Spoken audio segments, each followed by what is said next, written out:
मेरा बाप सारी जिंदगी सऊदी अरब से पैसा कमा कमा कर मुझे भेजता रहा। जब वापस आया तो मैंने उसे नौकर के साथ सर्वेंट क्वार्टर में शिफ्ट कर दिया। अब बूढ़ा बाप कमाने के लायक नहीं था। मैं उसकी देखभाल नहीं कर सकता था। बाप बीमार हुआ तो नौकर उसे अस्पताल ले गया। मेरा बाप मुझे बुलाता मगर मैं गालियां देकर फोन बंद कर देता। नौकर उसे अपने घर ले गया। कई साल बाद मैं बहुत बड़ी कंपनी में इंटरव्यू देने गया तो वहां के मालिक को देखकर मेरे होश उड़ गए। मेरा नाम मुनीब है। मेरे अब्बा ने उस वक्त परदेश जाने का फैसला किया था जब मैं सिर्फ 4 साल का था। मेरी माँ बहुत सख्त मिजाज औरत थी। वो हमेशा अब्बा से कहती थी, मेरे पास मत बैठे रहो, जाओ जाकर 4 पैसे कमाओ। मेरे अब्बा जो माँ से बेहद मोहब्बत करते थे, उनकी बातों की वजह से घर छोड़कर चले गए। वो सारी जिंदगी परदेश में मेहनत करते रहे। अब्बा की कुर्बानियों की बदौलत हमारा घर गरीबी की लकीर से ऊपर आ गया। हमारे पास एक बड़ा सा घर था, एक छोटी सी गाड़ी थी और हर महीने वो हमें काफी रकम भेजते थे। उनकी मेहनत की बदौलत मेरी जिंदगी आरामदेह थी। मैंने अपनी पढ़ाई भी पूरी की और कभी किसी तंगी का सामना नहीं किया। माँ इस दुनिया से चली गई, लेकिन अब्बा उनके जनाजे पर भी ना आ सके। शायद ये उनके रिश्तों की ही वही कड़वाहट थी जिसकी वजह से दोनों ने अपने दिल सख्त कर लिए थे। मुझे लगता है माँ को भी कोई अफसोस नहीं था और ना अब्बा ने कभी कोई गिला किया। उन्होंने अपनी मोहब्बत और ताल्लुक को कुर्बान करके मेरी जिंदगी संवार दी। फिर मेरी शादी हो गई। मैंने अपनी मर्जी से गजाला को अपनी बीवी के रूप में चुना। शादी के बाद मैंने अब्बा को गजाला की तस्वीर भेजी। वो खुश थे। हम दोनों उसी घर में रहते थे जो अब्बा ने अपनी मेहनत से बनाया था। एक दिन अब्बा ने मुझे फोन पर बताया कि वो अब रिटायर्ड हो चुके हैं और वापस घर आना चाहते हैं। जब मैंने ये बात अपनी बीवी गजाला को बताई कि मेरे अब्बा वापस आना चाहते हैं, तो पहले तो खामोश रही, लेकिन फिर कहने लगी, रहेंगे कहाँ? मैंने हैरानी से उसकी तरफ देखा। और कहाँ रहेंगे, इसी घर में रहेंगे। ये उनका घर है और कोई ठिकाना भी तो नहीं है उनका। माँ भी इस दुनिया में नहीं रही। गजाला के चेहरे पर नागवारी साफ झलक रहे थे। उसने सख्त लहजे में कहा, मुझसे तो तुम्हारे बूढ़े बाप की देखभाल नहीं होगी। जानते हो ना, जब ये लोग बूढ़े हो जाते हैं तो इनकी आदतें बच्चों जैसी हो जाती है, जिद्दी, नासमझ। और हंस के मैंने उसको नजरअंदाज करने की कोशिश की और नरमी से समझाया, देखो तुम्हें उनकी देखभाल करने की जरूरत भी नहीं, वो अपने काम खुद कर लेंगे। लेकिन उसका रवैया नरम ना हुआ। वो कहने लगी, पहले उनसे बात करके ये पूछ लो कि वो वहाँ से कुछ पैसे लेकर आ रहे हैं या खाली हाथ आ रहे हैं। अगर पैसे हो तो ठीक है, थोड़ी बहुत देखभाल कर लूंगी, वरना मुझसे उम्मीद मत रखना। उसकी ये बात सुनकर मैं गहरी सोच में पड़ गया। दिल में ख्याल आया कि शायद वो ठीक कह रही है। परदेश में रहने वाले अक्सर अपने साथ काफी जमा पूंजी लेकर आते हैं। अब्बा ने सारी जिंदगी परदेश में गुजारी थी, शायद उन्होंने भी कुछ बचा लिया होगा। मैंने उसी वक्त अब्बा को फोन किया। हालचाल लेने के बाद हिचकिचाते हुए पूछा, अब्बा आप जब वापस आ रहे हैं तो कोई सेविंग वगैरह साथ ला रहे हैं? अब्बा कुछ देर खामोश रहे, फिर धीरे से बोले, बेटा तुम्हें याद है ना हम कितने गरीब थे। मैं तो तुम्हारे बेहतर फ्यूचर के लिए परदेश गया था। जो कुछ भी कमाता था तुम्हारे लिए भेज देता था। मेरे पास कुछ भी नहीं बचा।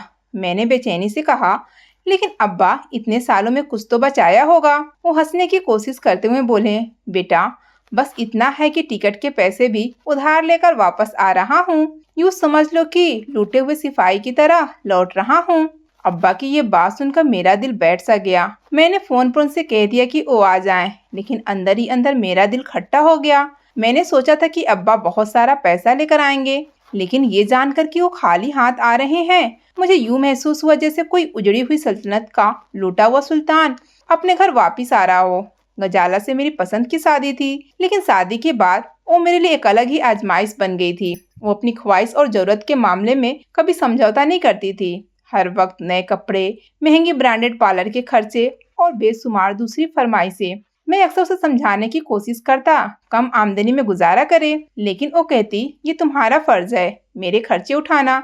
मैंने अपनी कोई ख्वाहिश तुम पर बोझ नहीं डाली, बस वही मांगती हूँ जो मेरा हक है। उसकी ये जिद हर महीने मेरा बजट बर्बाद कर देती थी। मैं कंपनी में नौकरी करता था, तनख्वाह इतनी थी कि घर का खर्च अच्छे से चल सकता था, लेकिन गजाला की फरमाइशों ने मुझे अक्सर माली परेशानी में डाल दिया था। घर अपना था, गाड़ी भी अपनी थी और नौकर भी रखा हुआ था। अमजद नामी नौकर ये घर के सारे काम संभालता था और सर्दियों के इस मौसम में भी वो दिन रात काम में लगा रहता। गजाला की जिंदगी में डेली तौर पर कोई काम नहीं था, लेकिन अजीब बात ये थी कि फिर भी वो हर वक्त थकी हारी और शिकवा करते हुए नजर आती थी। वो मुझे अक्सर अपनी थकावट का इजहार करती और मुझे लगता जैसे वो अपनी जिंदगी से खुश नहीं। मैंने कई बार से कहा, गजाला तुम्हें तो कोई भी काम नहीं करना पड़ता, नौकर सब कुछ कर लेता है, फिर तुम क्यों थक जाती हो? लेकिन वो कभी सीधा जवाब ना देती, बस बात घुमा देती या अपनी किसी नई फरमाइश का जिक्र छेड़ देती। अब जब अब्बा के वापस आने की खबर आई तो मेरा दिल अजीब कसम में पड़ गया। मुझे अंदाजा था कि अब्बा के घर आने से घर का माहौल बदल जाएगा। गजाला वैसे ही मामूली बातों पर नाराज रहती थी और अगर अब्बा के आने से उसे कोई परेशानी भी हुई तो उसका सारा गुस्सा मुझ पर निकलेगा। मैंने खुद को बार बार यह कहते हुए पाया, अब्बा को घर में ठहराना शायद ठीक नहीं होगा। अगर वो यहाँ आ गए तो रोज के लड़ाई झगड़ों का आगाज हो जाएगा। गजाला तो पहले ही अपने मिजाज की सख्त है और अब्बा की मौजूदगी उसे मुझे और चिड़चिड़ा बना देगी। मैंने सोचना शुरू कर दिया कि अब्बा के लिए कोई और इंतजाम किया जाए। शायद उन्हें किसी करीबी इलाके में किराए के मकान में ठहरा दूं या कोई दूसरा हल निकाल लूं। जिस दिन अब्बा ने आना था उसी दिन से मेरी बीवी का मूड खराब हो गया था। कहने लगी कि अब तो तुम्हारे अब्बा भी आ रहे हैं, उनकी देखभाल करनी पड़ेगी, सर पे दुपट्टा करके चलना पड़ेगा। अपने घर में दो सुकून से बैठ जाती थी, अब वो भी नहीं होगा। मैंने अपनी बीवी को तसल्ली दी कि ऐसा कुछ नहीं होगा, मैंने सोच लिया है, तुम परेशान नहीं हो। वो कहने लगी कि अगर मेरी प्राइवेसी में कोई भी खलल पड़ा तो मैं तुम्हें छोड़कर चली जाऊंगी। मैंने कहा कि ऐसी बातें नहीं करो, मैं हूं ना, मैं सब संभाल लूंगा। एयरपोर्ट पर अब्बा को देखकर मेरे दिल में खुशी और कुछ उलझन का मिला जुला एहसास पैदा हुआ। वो वर्षों बाद परदेश से वापस आ रहे थे, लेकिन उनके हाथ में एक पुराना सा छोटा सूटकेस देखकर मेरे दिल में एक सवाल उठा कि शायद वो ज्यादा कुछ साथ लेकर नहीं आए। फिर भी उम्मीद थी कि कोई तोहफा या यादगार चीज जरूर होगी, क्योंकि ये वही अब्बा थे जिन्होंने अपनी पूरी जिंदगी हमारी खुशियों के लिए कुर्बान कर दी थी। जब हम गाड़ी में बैठे तो रास्ते में मामूली बातें हुई। अब्बा थके हुए लग रहे थे, लेकिन उनके चेहरे पर सुकून था, जैसे वो एक मुश्किल और सफर से वापसी पर इत्मीनान हो। मैंने उनसे ज्यादा सवाल नहीं किए, क्योंकि अंदाजा था कि वो थकावट की वजह से ज्यादा बात नहीं करना चाहते। घर पहुंचने से पहले मैंने एक होटल से खाना पैक करवा लिया, क्योंकि मुझे मालूम था कि गजाला ना तो खाने का इंतजाम करेगी और ना ही अब्बा के लिए कोई व्यवस्था करेगी। घर पहुंचकर अब्बा को बैठाया और खाने का इंतजाम किया। अब्बा ने पूछा, बेटा मेरी बहू ने मेरे लिए खाना नहीं बनाया? उनका सवाल मेरे दिल को कुछ अजीब सा लगा, लेकिन मैंने मुस्कुराते हुए कहा, नहीं अब्बा, उसकी तबीयत खराब है, वैसे भी वो अच्छा खाना नहीं बनाती, इसलिए मैंने होटल से मंगवा लिया। अब्बा ने सर हिलाया और कुछ नहीं कहा। खाना खाने में लग गए, लेकिन मैं उनकी खामोशी महसूस कर सकता था। गजाला अब्बा को सलाम करने भी नहीं आई। जब शाम हुई तो वो अपने कमरे से निकले और सीधा अब्बा से कहने लगी, आप तो हमारी शादी में भी नहीं थे, तो क्या अब मेरे मुंह दिखाई के लिए कुछ लाए हैं? उसके इस सख्त रवैये ने मुझे हैरान कर दिया, लेकिन अब्बा ने खामोशी से अपने सोने की आखिरी अंगूठी उतार कर उसे दे दी और कहा, ये लो बेटी, इसे बेचकर अपने पसंद की अंगूठी बनवा लेना। गजाला ने वो अंगूठी बगैर किसी झिझक के पकड़ी और कहा, अच्छा ये काम मुझे करना पड़ेगा, चलो ठीक है। शुक्रिया कहकर वो वापस अपने कमरे में चली गई। अब्बा ने मुझे देखा और कहा, बेटा मुझे मेरा कमरा दिखा दो, मैं बड़ी दूर से आया हूँ, थोड़ा आराम कर लूंगा। उनके सवाल ने मेरे दिल में एक बेचैनी पैदा की, क्योंकि मैं पहले से ही फैसला कर चुका था कि अब्बा को अमजद के क्वार्टर में ठहराऊंगा। मैंने झिझकते हुए कहा, अब्बा आप अमजद के साथ क्वार्टर में रहेंगे? अब्बा ने हैरानी से कहा, बेटा ये घर तो बहुत बड़ा लगता है, यहाँ 6-7 कमरे तो होंगे, फिर मेरे लिए कोई कमरा क्यों नहीं? मैंने सफाई देने की कोशिश की। अब्बा बात यह है कि गजाला आपसे पहले नहीं मिली और वो अपने तरीके से रहती है, अगर आप घर में रहेंगे तो उसे अजीब लगेगा, आपको क्वार्टर में रहने से भी आराम मिलेगा और वहाँ मैं भी आपका ख्याल रख सकूंगा। मैंने ये सब बातें इस नियत से कही कि मामला किसी तरह संभल जाए, लेकिन मेरा अंदाजा था कि मेरी ये बातें अब्बा को बहुत बुरी लग रही होगी। उनकी खामोशी और नजरों में शिकायत साफ दिखाई दे रही थी, लेकिन वो कुछ नहीं बोले। मैंने उनका सामान उठाया और अमजद के क्वार्टर की तरफ ले गया। ये क्वार्टर एक छोटा सा कमरा था, जहाँ एक तरफ अमजद की चारपाई और चंद पुराने सामान थे। मैंने अब्बा के लिए दूसरी चारपाई बिछा दी। अब्बा चुपचाप अपने सामान के करीब बैठ गए और कमरे का जायजा लेने लगे। उनकी आंखों में वो चमक नहीं था जो मैं हमेशा देखता था। वह थके हुए लग रहे थे, शायद शारीरिक तौर पर और जज्बाती तौर पर भी। अमजद ने उनके लिए पानी का गिलास लाकर रखा और कहा, अब्बा जी आप आराम करें, अगर कोई चीज चाहिए हो तो मुझे बता दें। अब्बा ने अमजद का शुक्रिया अदा किया, लेकिन उनके चेहरे पर एक अजीब सा खालीपन था। वो शायद उस वक्त इस बात को समझने की कोशिश कर रहे थे कि उनके बेटे ने उनके लिए ये इंतजाम क्यों किया। रात को जब मैं अपने कमरे में गया तो गजाला ने तंजिया अंदाज में कहा, क्या हुआ, आपके अब्बा को कमरा पसंद आया? मैंने उसे नजरअंदाज करने की कोशिश की, लेकिन वो अपनी बातों से बाज न आई। मुझे पता था कि आपके अब्बा हमारी जिंदगी में दखल अंदाजी करेंगे। अब देखना, ये हर वक्त कुछ न कुछ मांगते रहेंगे। मैंने खामोश रहना ही बेहतर समझा। अगर मैं अपनी बाप की साइड लेता तो फिर मेरी बीवी ने मेरा जीना हराम कर देना था। इसलिए पहले ही सीधी बात सीधी तरीके से कर दी थी। सर्दी की शिद्दत बढ़ रही थी और हीटर के बगैर गुजारा मुश्किल हो चुका था। घर के हर कमरे में हीटर चल रहा था, लेकिन अब्बा के लिए क्वार्टर में कोई हीटर नहीं था। यह फैसला मेरी और गजाला के दरमियान तय था, क्योंकि हमारा असूल था कि नौकरों को ऐसी सहूलतें ना दी जाए जिससे बिजली के बिल बढ़े। लेकिन इस बार अमजद, जो कि हमारा नौकर था, कुछ हिचकिचाते हुए मेरे पास आया। अमजद ने नरमी से कहा, साहब मेरी तो खैर है, मैं सर्दी बर्दाश्त कर लूंगा, लेकिन बड़े साहब के लिए बहुत मुश्किल हो रही है। उनकी उम्र ज्यादा है और ये सर्दी उनके लिए नाकाबिले बर्दाश्त हो सकती है। आप उनके कमरे में हीटर लगा दें तो बेहतर होगा। उसकी बात सुनकर मैं कुछ लम्हा खामोश रहा। एक तरफ वो गहराई में मुझे झिंझोड़ रहा था, लेकिन दूसरी तरफ मुझे गजाला के रिएक्शन का भी अंदाजा था। जब मैंने गजाला से इस बारे में बात की तो उसका रवैया बिल्कुल वैसा ही था जैसा मैंने सोचा था। वो गुस्से से बोली, उनकी सर्दी के लिए तुम क्यों परेशान हो रहे हो? वहाँ कोई हीटर नहीं लगेगा। तुम्हें अंदाजा भी है क्या आजकल बिजली के बिल कितने ज्यादा आ रहे हैं? उसके लहजे में सख्ती थी। मैं एक पल के लिए गड़बड़ा गया। मैंने नरमी से कहा, गजाला वो मेरे बाप हैं, उनकी उम्र ज्यादा है और वो बीमार पड़ सकते हैं। क्या हम कम से कम उनके लिए एक हीटर का इंतजाम नहीं कर सकते हैं? लेकिन वो सुनने के मूड में नहीं थी। तुम्हारे बाप की सर्दी के लिए हम अपने खर्चे क्यों बढ़ाएं? तुम्हें उनके बारे में इतनी फिक्र है तो उन्हें वापस उनके गांव भेज दो। यहाँ रहना है तो उन्हें हमारी तरह जीना होगा। इन शब्दों ने मुझे अंदर तक झिंझोड़ कर रख दिया। मैं गुस्से को कंट्रोल करते हुए बोला, गजाला वो मेरे बाप हैं और मैं उनकी जिम्मेदारी लेने से पीछे नहीं हट सकता। लेकिन उसकी बातों ने मुझे ये समझा दिया कि इस मामले को बढ़ाने से हमारा घर का सुकून और खराब होगा। अब्बा का ख्याल जेहन में रखते हुए मैंने अमजद से कहा, किसी तरह रात के वक्त बड़े साहब के लिए गर्म पानी का इंतजाम कर लिया करो ताकि उन्हें ज्यादा सर्दी महसूस ना हो। ये कहना शायद मेरी कोशिश थी कि मैं अपनी जिम्मेदारी किसी हद तक निभा सकूं, लेकिन दिल जानता था कि मैं उनके लिए वो सब नहीं कर रहा जो उन्हें चाहिए था। मुझे खुद पर शर्मिंदगी महसूस हो रही थी। अब्बा क्वार्टर में सर्दी की शिद्दत बर्दाश्त करते रहे और मैं रोजाना खुद को तसल्ली देने की कोशिश करता रहा कि मैं जो कर रहा हूँ वो ठीक है।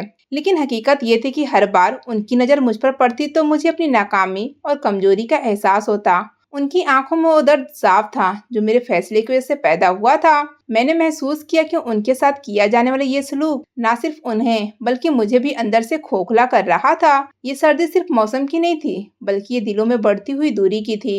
एक शकल थी जिसने मुझे और अब्बा को एक अजीब सी खामोशी में जकड़ रखा था। मेरे दिल में पहले अब्बा के लिए थोड़ी बहुत फिक्र जरूर थी, लेकिन गजाला ने मेरे कान इस तरह से भरने शुरू किए कि मैं रफ्ता रफ्ता बदलने लगा। वो बार बार कहती, तुम्हारे अब्बा ने तुम्हें छोड़ दिया था। एक छोटे से बच्चे को उस वक्त उन्हें एहसास क्यों नहीं हुआ था? अब तुम क्यों उनके लिए कुर्बानी दे रहे हो? ये बात मेरे अंदर घर करने लगी। मैं चाहे दिल से ये सब गलत समझता था, लेकिन उसकी बातों का असर ऐसा था कि मैंने आहिस्ता आहिस्ता अब्बा का ख्याल रखना कम कर दिया। दिन पर दिन मेरे अंदर की हमदर्दी खत्म होती गई और अब्बा पर मैं सिर्फ मामूली बातों तक ही ध्यान देता। उनकी जरूरतें नजरअंदाज होने लगी और मैं गजाला के रवैयों को ज्यादा अहमियत देने लगा। मैं खुद को यह तसल्ली देता रहा कि शायद यही सही है, लेकिन दिल के किसी कोने में एक चुभन मौजूद थी। एक रात सर्दी बहुत ज्यादा थी और मैं अपने गर्म कमरे में हीटर के साथ सुकून से सो रहा था। अचानक मेरा फोन बजना शुरू हुआ। पहले तो मैंने ध्यान ना दी, लेकिन बार बार बजने की वजह से मेरी नींद खुल गई। मैंने आंख खोलकर देखा तो मालूम हुआ कि अमजद लगातार कॉल कर रहा है, लेकिन सर्दी और नींद के मारे मैंने फोन उठाने की जरूरत ना की और दोबारा करवट लेकर सो गया। दिल में सोचा कि शायद कोई बात होगी, सुबह देख लूंगा। सुबह के वक्त जब मैं उठा तो देखा कि अमजद की कई मिस कॉल्स आ चुकी थी। एक अजीब सी बेचैनी महसूस हुई, लेकिन मैंने खुद को यकीन दिलाया कि शायद कोई छोटा मसला होगा। जब मैंने मोबाइल पर मौजूद मैसेज देखे तो कोई मैसेज भी मौजूद नहीं था। मैं जल्दी से बाहर निकला, सीधा क्वार्टर की तरफ गया। वहां पहुंचा तो वहां का मंजर ने मुझे चौंका दिया। क्वार्टर खाली था, न अब्बा वहां थे न अमजद। मेरे दिल में कई सवाल उभरने लगे। मैंने फौरन अमजद को कॉल की। काफी देर बाद कॉल मिली तो वो बोला, साहब रात को बड़े साहब की तबीयत बहुत खराब हो गई थी। उनकी हालत ऐसी नहीं थी कि इंतजार किया जा सके। मैंने उन्हें अस्पताल ले जाना सही समझा। उसके लहजे में थकन और फिक्र का अंदाज था। मैंने झुंझलाकर कहा, तो मुझे क्यों नहीं जगाया? गाड़ी थी, तुम्हें मेरे पास आना चाहिए था। उसने सख्त लहजे में जवाब दिया, साहब, रात के वक्त सारे दरवाजे बंद थे। मैंने कई बार कॉल की, लेकिन आपने फोन नहीं उठाया, इसलिए मुझे खुद ही फैसला करना पड़ा। मैंने गुस्से में कहा, अब कहाँ हो? क्या अस्पताल में हो? अमजद ने उधर से जवाब दिया, नहीं साहब, मैं अस्पताल से गांव जा रहा हूँ। बड़े साहब ने कहा था कि वो अब यहाँ नहीं रहना चाहते, उनकी तबीयत बहुत खराब है और वो आराम से अपने गांव जाना चाहते हैं। अमजद की बात सुनकर मैं हैरान रह गया। मैंने गुस्से से कहा, तुम्हारे दिमाग में ये बात आई कैसे? तुम मेरे बाप को लेकर गांव जा सकते हो? लेकिन उसने जवाब देने के बजाय फोन काट दिया। दोबारा कॉल करने पर उसका नंबर बंद मिला। मुझे गुस्सा तो बहुत आया। मैं सिर्फ कॉल ही मिला सकता था, क्योंकि मुझे पता नहीं था कि अमजद इस वक्त कौन से गांव में था। मुझे तो उसके गांव का नाम भी नहीं पता था। वो बस कभी कभी छुट्टी लेने आता तो कहता कि मुझे मेरे गांव जाना है। जब मैंने गजाला को यह बात बताई कि अमजद अब्बा को अस्पताल ले गया था और फिर उन्हें गांव छोड़कर खुद भी वापस नहीं आया, तो मेरे लहजे में गुस्सा और शिकायत साफ थी। मैंने अपनी बात से ये कहने की कोशिश की कि अमजद ने गलत किया और ये फैसला उसे खुद नहीं करना चाहिए था। लेकिन गजाला का इस मामले पर रवैया बिल्कुल अलग था। वो कहने लगी, अच्छा ही किया उसने। यूँ समझो कि अमजद ने हम पर बहुत बड़ा एहसान किया है। वैसे भी तुम्हारे बाप के पास कुछ था ही नहीं, ना कोई पैसा, ना कोई जमा पूंजी। अभी तो ठीक ठाक थे, लेकिन कल को बीमार पड़ जाते तो अस्पताल के खर्चे कौन उठाता? पता है आजकल अस्पताल वाले कितने पैसे लेते हैं? उसके लहजे में ना कोई हमदर्दी थी, ना ही कोई दुख। वो बात को ऐसे बयान कर रही थी जैसे अब्बा का जाना कोई खुशखबरी हो। गजाला ने यह भी कहा, ये तो अच्छा हुआ कि अमजद उन्हें साथ ले गया। वैसे भी मैं अमजद को निकालने वाली थी। वो ठीक से काम नहीं करता था और कई बार मैंने तुमसे भी शिकायत की थी, लेकिन तुमने कभी ध्यान नहीं दिया। अब ये समझो कि सब मुसीबतें टल गईं। गजाला की बातें मेरे दिल पर अजीब असर कर रही थी। एक तरफ मैं महसूस कर रहा था कि शायद वो ठीक कह रही। अब्बा के साथ रहने से वहाँ के खर्चों में बढ़ोतरी हो रहा था और उनकी देखभाल करना मेरे लिए मुश्किल होता जा रहा था। दूसरी तरफ कहीं ना कहीं मेरे अंदर एक चुभन भी थी, लेकिन गजाला के मजबूत लहजे ने मेरे जज्बात को दबाने पर मजबूर कर दिया। मैंने सोचा, शायद सच में अब्बा ने खुद अपनी मर्जी से अमजद के साथ जाने का फैसला किया होगा। अगर उन्हें कुछ परेशानी थी तो वो मुझसे बात कर सकते थे। आखिर मैंने उन्हें घर से निकाला तो नहीं था, वो तो खुद गए थे। फिर मैं क्यों उनके लिए खुद को कसूरवार समझूं? गजाला की बातों ने मेरे अंदर के सको सुबात को खत्म कर दिया। अब मैंने खुद को समझा लिया कि अब्बा का यहाँ से जाना ही बेहतर था। अगर वो यहाँ रहते तो शायद और परेशानियां पैदा होते, खर्चे बढ़ जाते और गजाला के साथ मेरे ताल्लुकात भी खराब हो सकते थे।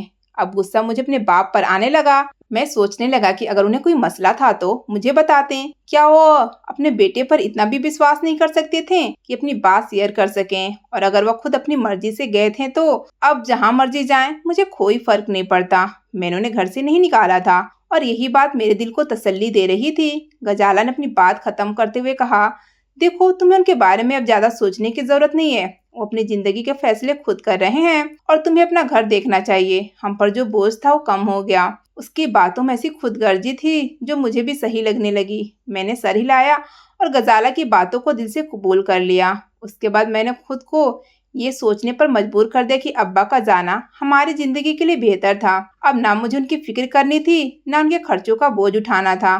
मैंने ये मान लिया कि ये सब हमारे हक में अच्छा हुआ और अपनी जिंदगी की तरफ ध्यान देना शुरू कर दिया। जब मेरे बाप मेरी जिंदगी से निकल गए तो शुरू में मुझे किसी किस्म की कमी महसूस नहीं हुई। वो मेरी जिंदगी का हिस्सा कभी पूरी तौर पर बने ही नहीं थे, इसलिए उनकी गैर मौजूदगी मेरे लिए कुछ अनोखी नहीं थी। मेरी जिंदगी दोबारा अपनी रूटीन पर आ गई थी, जहां मैं काम पर जाता, अपनी बीवी गजाला की खर्चे पूरी करता और जिंदगी गुजारने की कोशिश करता था। लेकिन कुछ ही महीने के अंदर मेरी जिंदगी का रुख बदलना शुरू हो गया। एक दिन दफ्तर में मुझे बुलाकर बताया गया कि मेरे काम करने का ढंग सही नहीं है और इसके नतीजे में मेरी प्रमोशन की बजाय मुझे डिमोशन दे दिया गया। इस खबर ने मुझे हैरत और परेशानी में डाल दिया। मेरे जहन में यही सवाल गर्दिश करने लगा कि आखिर ऐसा क्यों हुआ। मेरे बॉस ने साफ साफ कहा कि आपका काम अब पहले जैसी नहीं रही। अगर अगले साल तक आप अपनी परफॉर्मेंस बेहतर ना की तो मुझे आपकी नौकरी खत्म करनी पड़ेगी। ये सुनकर मेरे पांव तले से जमीन निकल गई। यह नौकरी मेरी जिंदगी की बुनियाद थी। इससे न सिर्फ मेरे घर के खर्चे पूरे होते थे, बल्कि गजाला के बेशुमार खर्चे भी मैं इसी तनख्वाह से पूरे करता था।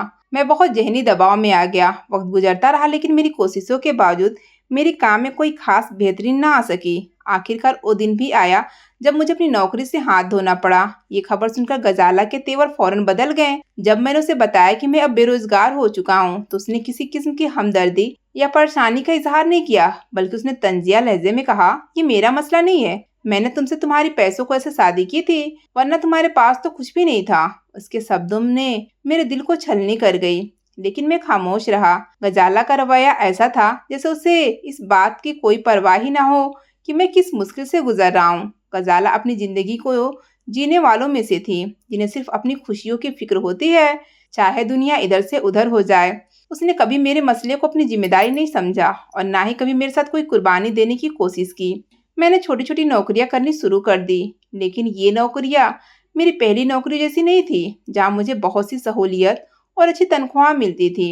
इस नौकरियों से मेरी आमदनी अच्छी नहीं थी और गजाला के खर्चे पूरे करना अब मेरे लिए नामुमकिन होता जा रहा था।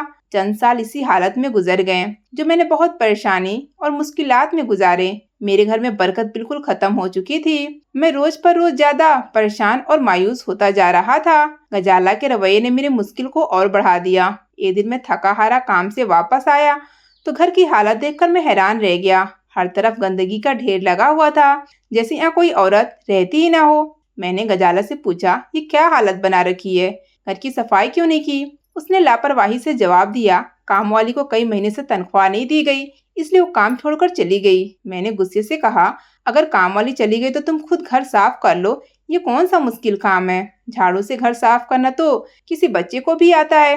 लेकिन गजाला ने साफ इनकार कर दिया। उसने कहा, मुझे ये सब करने की आदत नहीं है, ये मेरा काम नहीं है, तुम किसी दूसरी नौकरानी का इंतजाम करो। गजाला के रवैये ने मेरे अंदर की बेबसी को और बढ़ा दिया। मुझे महसूस हुआ कि उसकी नजरों में मेरे लिए कोई इज्जत या मोहब्बत बाकी नहीं रही थी। वो सिर्फ अपने ऐशो आराम के बारे में सोचती थी और मेरी मुश्किल को समझने की जरा भी कोशिश नहीं करती थी। मैं इस नतीजे पर पहुंचा कि अगर मैंने जल्दी कोई अच्छी नौकरी तलाश ना की तो गजाला मुझे छोड़कर चली जाएगी। उसके रवैये से साफ जाहिर हो रहा था कि उस रिश्ते को सिर्फ उस वक्त निभाएगी जब तक उसे अपनी ख्वाहिश पूरी होती नजर आई। मुझे अपनी जिंदगी की इस मोड़ पर बहुत एहसास हुआ कि मैंने अच्छी औरत से शादी नहीं की, ये कभी भी मेरा साथ छोड़ देगी। जब मैंने अपने दोस्त की बात मानकर शहर के नए 5 स्टार होटल का रुख किया तो मुझे उम्मीद थी कि शायद मुझे यहाँ नौकरी मिल जाएगी। मैंने पहले भी होटल मैनेजमेंट में काम किया था और सोचा कि तजुर्बा होने के बावजूद इस होटल में कुछ अच्छा मौका मिल सकता है। जब मैं होटल पहुंचा तो पता चला कि इंटरव्यू होटल के मालिक खुद ले रहे हैं। मालिक के सामने इंटरव्यू देने का ख्याल मुझे कुछ घबराने वाला लगा, क्योंकि किसी भी मालिक के सामने बैठना, खास तौर पर जब आपका आत्मविश्वास कम हो। फिर भी मैंने खुद को संभालने की कोशिश की और कमरे में दाखिल हो गया। मालिक कुर्सी पर बैठे थे और उनका चेहरा मेरी तरफ नहीं था। इससे मुझे कुछ सुकून मिला। मैंने अपनी फाइल टेबल पर रखी और अपना परिचय दिया। जैसे उन्होंने मेरी तरफ मुड़कर देखा, मेरे कदमों के नीचे से जमीन निकल गई। वो कोई और नहीं बल्कि वो खुद अमजद था, मेरे घर का नौकर। मेरी आंखों पर यकीन का पर्दा पड़ा क्योंकि मैंने उन्हें पहचान लिया था, लेकिन उनकी शक्ल अब काफी बदल चुकी थी। वो इस नए मुकाम पर एक कामयाब इंसान बन चुके थे। वो अब इस 5 स्टार होटल के मालिक थे और उनके जिस्म पर 3 पीस सूट था जो उनके नए मकाम की गवाही दे रहा था। मुझे सूरत हाल पर बिल्कुल यकीन नहीं आया। उन्होंने मेरी आंखों के सामने हंसते हुए कहा, मैं ही अमजद हूँ और तुम यहाँ क्या कर रहे हो? उनका सवाल मेरे लिए एक और झटका था और मुझे यूं लगा जैसे वो मुझे किसी और नजरिए से देख रहे हो। वो अमजद जिसे मैं जानता था अब वो एक नए मुकाम पर पहुंच चुका था। मैंने खुद को संभालने की कोशिश की और कहा, तुम होटल के मालिक कैसे बन गए? ये सवाल मेरे दिमाग में चल रहे तमाम हैरानियों का इजहार था।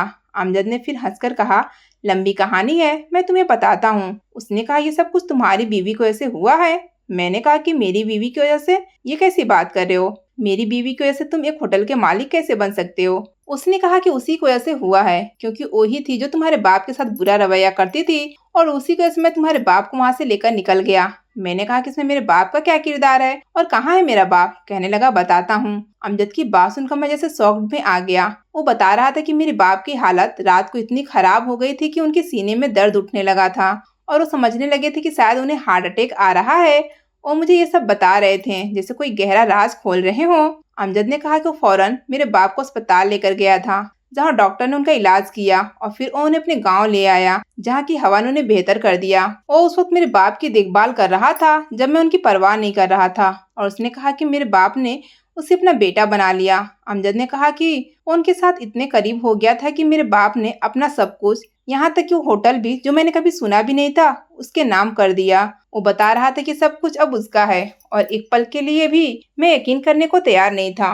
मेरी आंखों में गुस्सा था, दिल में गम की लहर थी और दिमाग में एक धुन सी छा गई थी। दगाबाज अमजद, तुम्हें शर्म नहीं आती? मैंने गुस्से से कहा, ये सब कुछ मेरा है, मेरे बाप का है और तू यहाँ पर मालिक बना बैठा है। मेरे अंदर की भड़कती हुई आग में एक नया गुस्सा पैदा हो रहा था और मैं बस यही सोच रहा था कि क्यों अमजद ने मुझे नहीं बताया, क्यों मेरे बाप ने मुझे बताना जरूरी ना समझा। तेरा काम था मुझे आकर बताता, लेकिन तू तो नमक हराम निकला। अमजद ने जवाब दिया, आपके बाप ने मुझे ये सब कुछ दिया था, मैं क्या करता। उसने कहा, आपके अब्बा की ख्वाहिश थी कि मैं उनकी जगह पर इस होटल का मालिक बनूं। उसने अपनी बात में कोई शर्मिंदगी महसूस नहीं की और बिल्कुल सच बोल रहा था, लेकिन मैं ये सब हजम नहीं कर पा रहा था। मेरे दिमाग में एक तूफान उठ रहा था। अंधा क्या मांगे दो आंखें। और फिर गुस्से से कहा, कहाँ है मेरा बाप, मुझे फौरन बताओ, मैं खुद जाकर उनसे बात करूंगा और तुझे इस कुर्सी से हटवाऊंगा। मैंने उसके सामने एक हकीकत की तरह ये कहा कि मैं उनका इकलौता बेटा हूँ और ये सब मेरे हक में था। अमजद ने मुझे एक पता लिख कर दिया और कहा कि मैं इस पते पर जाकर किसी से भी पूछ लूं। ये पता किसी इलाके या बिल्डिंग का नहीं था, बल्कि एक अजीब सा नाम था, पीर शाहनवाज फला मोहल्ला में जाकर बस इस नाम से किसी से भी पूछे ना तो तुम्हें वहां तक पहुंचा देंगे।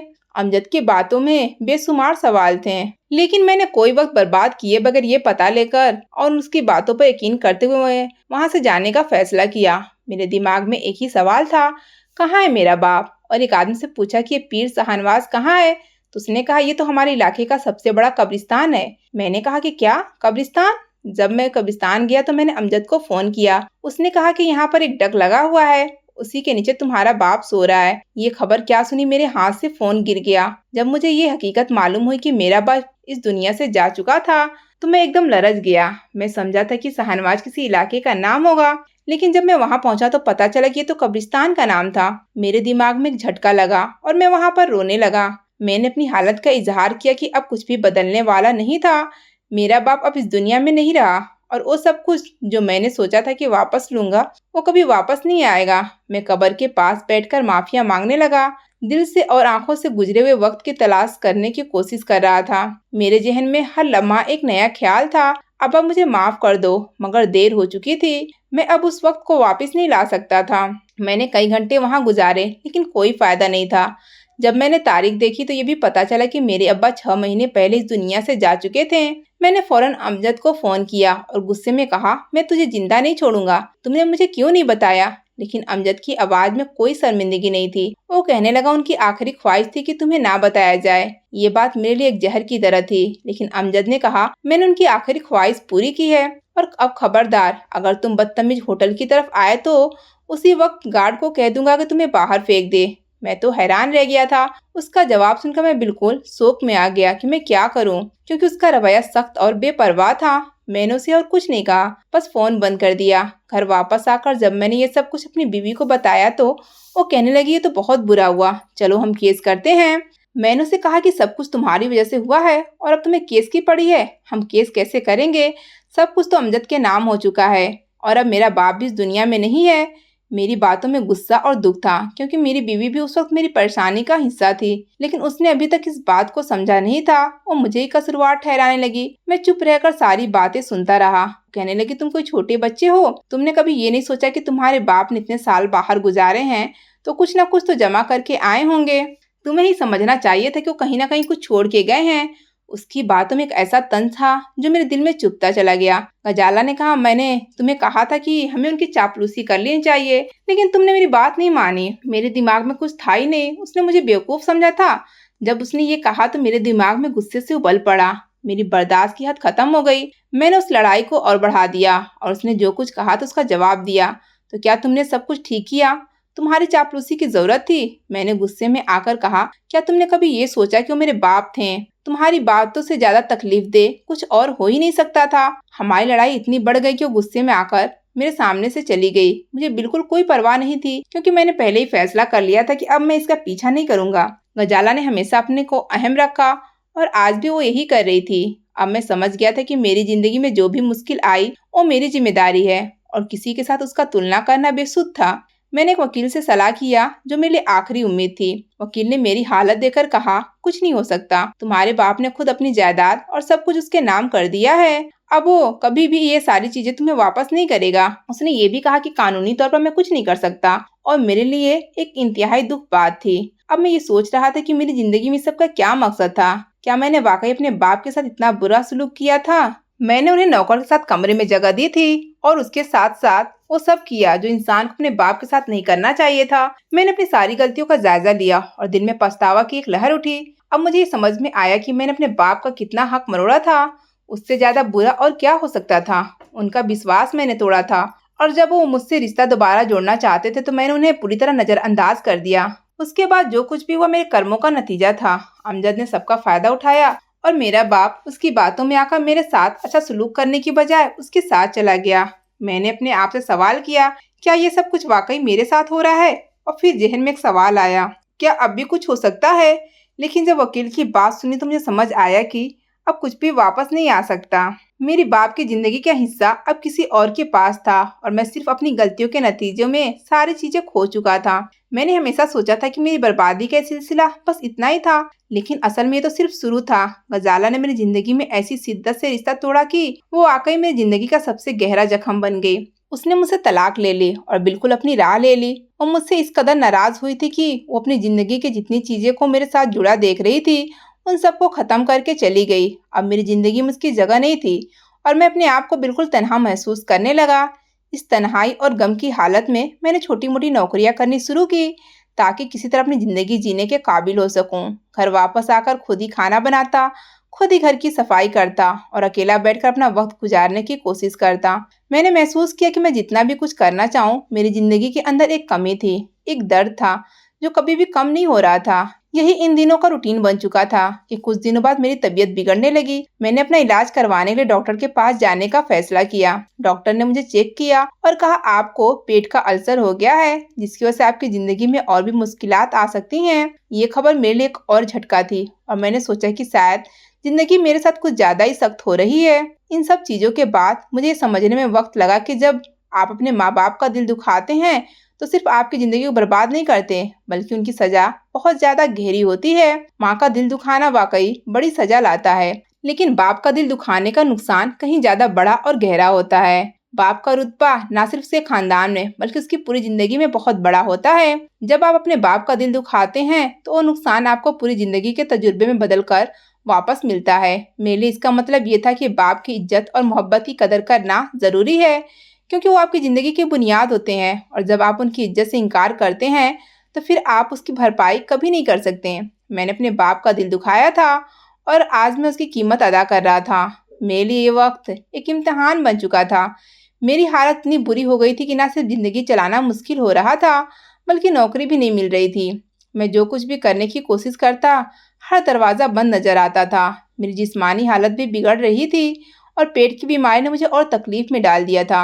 यही वक्त था जब वही अमजद जिसे मैंने एक नौकर समझा था मेरी मदद के लिए आगे आया। अमजद ने कहा कि वो नमक हराम नहीं था और ना ही वो कभी ऐसा शख्स था जो दूसरों की तकलीफ पर खुश हो। उसकी अपनी जिंदगी में भी छोटे छोटे बच्चे थे और फिर भी वो मेरे लिए फिक्रमंद हो गया था। उसने मेरी हालत देखकर हर महीने कुछ पैसा भेजना शुरू कर दिए और उन्हीं पैसों से मेरा गुजारा चल रहा था। ये एक ऐसी बात थी जो मैंने कभी कल्पना नहीं की थी। वो शख्स जिसे मैंने नमक हराम समझा वो मेरी मदद के लिए आएगा। डॉक्टर का कहना था कि मुझे शायद बहुत बड़ी सर्जरी करवानी पड़े। ये एक सीरियस केस था और मैं लगातार परेशानी में पड़ता जा रहा था कि ये सब कुछ खत्म कब होगा और क्या मुझे इस तकलीफ से छुटकारा मिलेगी या नहीं। मेरी जिंदगी का हर दिन एक नए खौफ के साथ गुजरता था और मुझे ये समझने में वक्त लगा कि जब इंसान अपनी तकदीर को नजरअंदाज करता है और दूसरों के साथ नाइंसाफी करता है तो आखिरकार वो खुद उसका खामियाजा भुगतता है। उस दौरान अमजद की मदद ने मुझे जीने की एक वजह दी। वो जो मेरी मदद कर रहा था वो मुझे इस बात का एहसास दिला रहा था कि जिंदगी में कुछ लोग होते हैं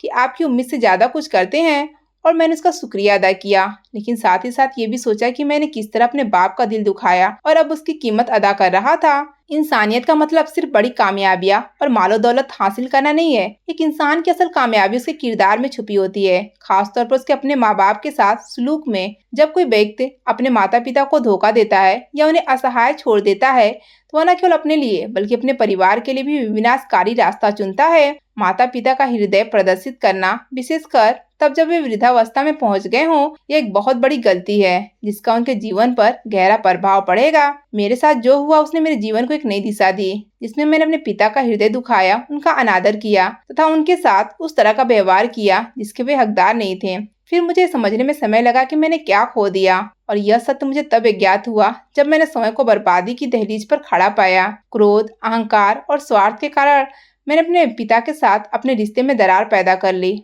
मुझे नहीं पता था कि परिणाम इतने गंभीर होंगे। जब मेरे पिता ने मुझे यह होटल मेरे नाम किया तो उस वक्त मैंने उनके त्याग और प्रेम को नहीं समझ पाया। मैंने न केवल उनकी दयालुता को नजरअंदाज किया बल्कि उन्हें उनके अधिकारों से भी वंचित कर दिया।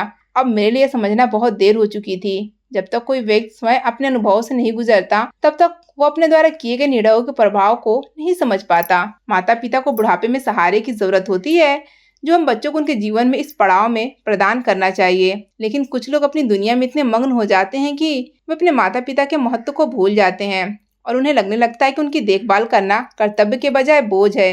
ये वे लोग हैं जो बुढ़ापे में अपने माता पिता का साथ नहीं देते। फिर नतीजा ये होता है कि उन्हें वो सजा मिलती है जो उसमें तो तुरंत नहीं दिखती लेकिन एक दिन जरूर दिखती है। मेरे साथ जो हुआ उससे मुझे ये सीख मिली कि जब तक कोई व्यक्ति अपने माता पिता की कदर नहीं करता तब तक उसे शांति नहीं मिल सकती। मेरे पिता ही वह व्यक्ति थे जिन्होंने मेरे जीवन की नींव रखी, जिन्होंने हमेशा मेरी गलतियों को सहन किया और जो मेरी सफलताओं में मेरे सबसे बड़े समर्थक रहे।